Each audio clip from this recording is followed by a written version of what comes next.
Saudara, menu ikan bandeng bakar dengan bumbu kecap manis merupakan menu andalan pada acara walimah.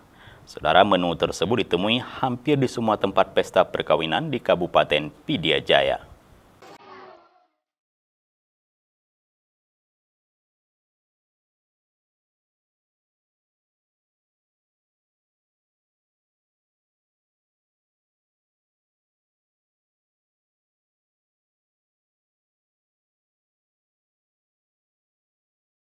Kuliner Aceh selalu disajikan menu daging yang digunakan oleh masyarakat sebagai menu utama. Namun seiring dengan masa dan perkembangan sekarang, masyarakat kini mulai beralih dari menu daging ke ikan bandeng bakar. Hal itu dapat kita dapati di Kampung Kirandayah, Kabupaten Pidie Jaya. Biasanya tuan rumah memesan ikan bandeng yang sudah dibersihkan dan dipotong.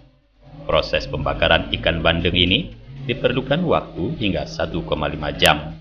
Dilakukan oleh beberapa warga yang memang memiliki keahlian di bidang tersebut.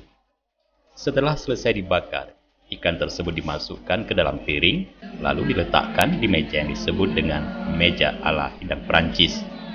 Setiap potong ikan yang telah dibumbui dengan kecap manis tersebut untuk satu porsi bagi satu orang tamu.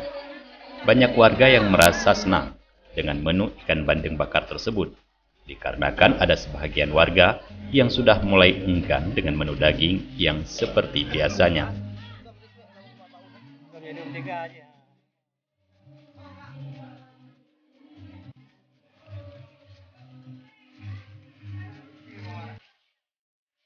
Dari Pijai, Tim Liputan Aceh TV melaporkan.